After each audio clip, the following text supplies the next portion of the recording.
जो हमारे कार्यक्रम कराने का उद्देश्य है वो यहाँ की प्रस्तुति देख करके अपने आप में ही पूरा हो जाता है। बोलने के लिए कोई बहुत कुछ ज़्यादा रह नहीं जाता। सभी बच्चे जिन्होंने भी यहाँ पर अपनी पात्रता निभाई है किसी भी प्रकार से, वो सब बधाई के पात्र हैं।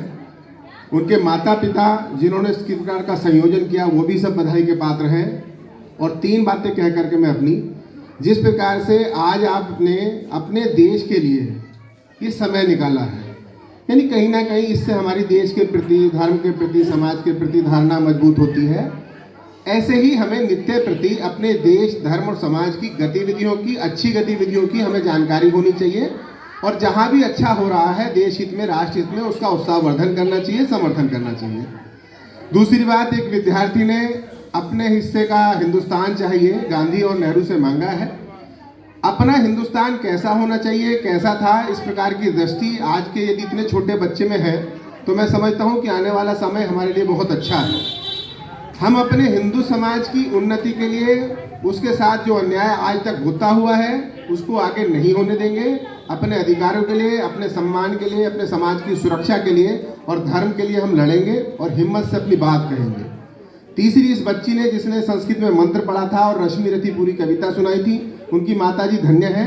ये संस्कारों की बात है और ये संस्कार कहीं से भी गलत नहीं है। हमारा देश जब इस तरह के बच्चे संस्कारवान होकर के आगे बढ़ रहे हैं, ये भी एक आशा दिखाती है कि हम निश्चित तौर पर भारत को भारत की तरह से देखना हमने शुरू कर दिया है।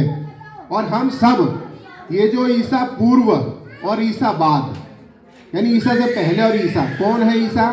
हमारा इनसे कोई रिश्ता नहीं है, इन्होंने हमारे भारत में के लिए कुछ नहीं किया है। इस चीज़ को भूल करके जो अपना प्राचीन गौरवशाली इतिहास है, उन परंपराओं को, उन संस्कृति की मान्यताओं को, और इस प्रकार से जैसे बच्चे संस्कार देते हैं उनको घर में आप इस प्रकार की संस्कार, अपने महापुरुषों की बातें, अपनी रीति नीति परंपराएं उनसे अवगत कराएं और उस पर दृढ़ रहिए। और जहाँ कहीं भी राष्ट्र हित और राष्ट्र हित सबको समझ में आता है, जहाँ पर राष्ट्र हित हो दमदारी से उसका समर्थन करिए, और जहाँ राष्ट्र का अहित हो रहा हो किसी बात में, उसका जिस दृष्टि से भी विरोध कर सकते हैं उस दृष्टि का विरोध करिए। मैं इसी के साथ आप सबको एक बार पुनः बधाई देकर अपनी बात पूर्ण करता हूँ। धन्यवाद।